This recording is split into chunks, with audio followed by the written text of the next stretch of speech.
Hello. So, today's Tuesday. No, wait. Wednesday. No. No, it can't be Tuesday because that's when the bins get collected and they... No, hang on a minute. No, because we put them out on a Tuesday night, but they actually get collected on a Wednesday, first thing. Well, I say we put them out on a Tuesday night. Most of the flats do. I do. Well, I would if I were allowed out, except I can't, of course, because of my V status. Thingy what's it, you know, that big hairy ginger man from number 5? He does it for me. I leave the bags outside my front door and he does the rest. He has very kind hands. I've always thought so. Pale and freckly, but kind. And he's a category A. But that one at number 12, she always puts hers out when she gets home from nights, about 5:30 a.m. I ask you, and doesn't do it quietly neither. I don't know what she does. Maybe a nurse? Although, frankly, she doesn't look the type. Not with them legs and so-called skirts. Perhaps she's one of them, you know, night stackers in the supermarket. If she went up a step-ladder, that'd give all the men a thrill. George used to say that perhaps she was a lady of the night. We did laugh about it. Yeah.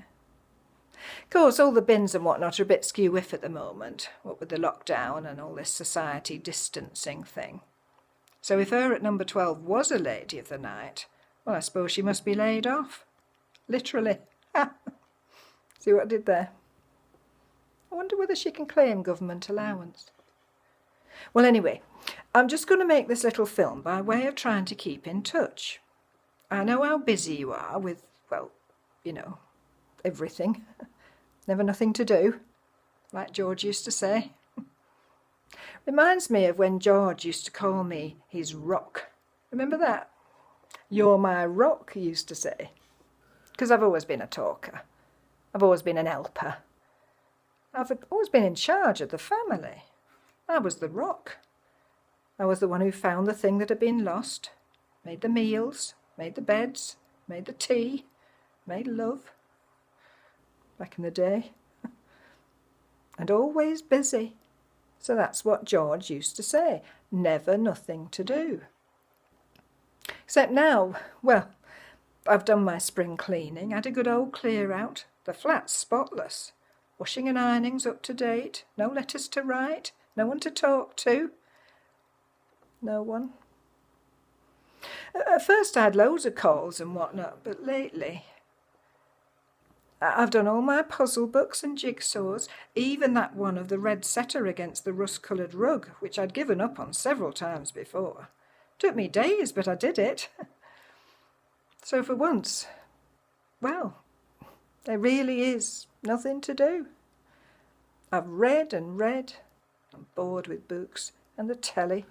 It's all repeats and bad news.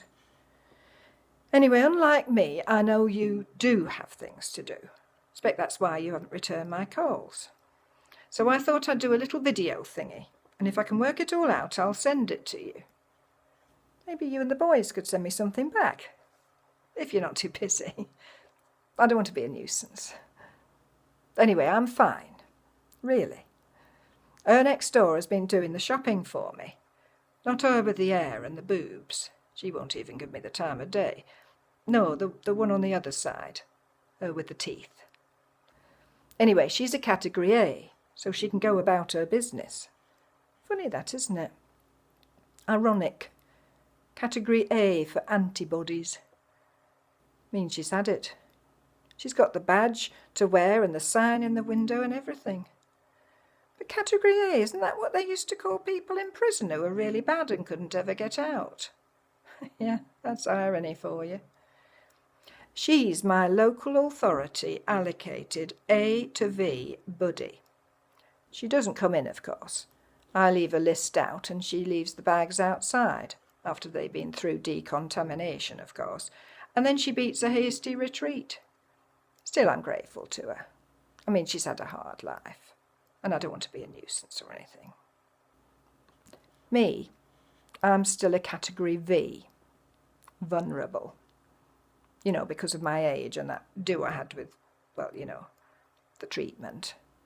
The C word. Not that C word, of course. COVID. No, the other one. The one that happens in normal times.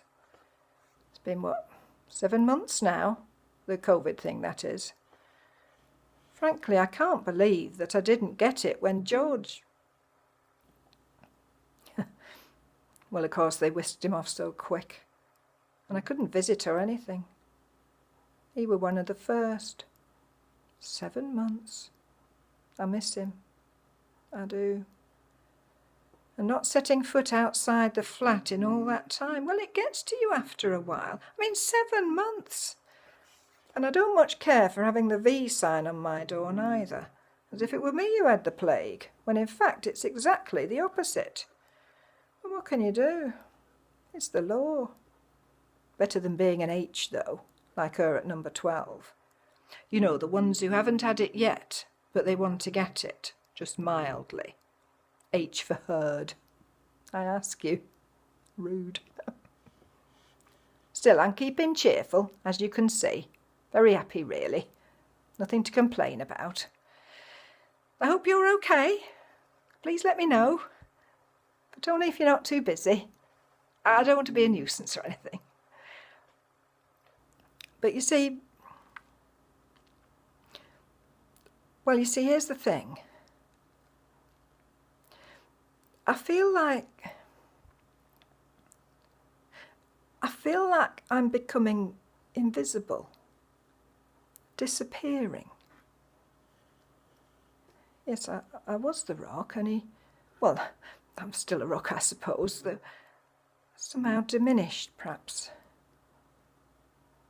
I feel more like a stone, perhaps a pebble, or a grain of sand, to be blown away by the wind.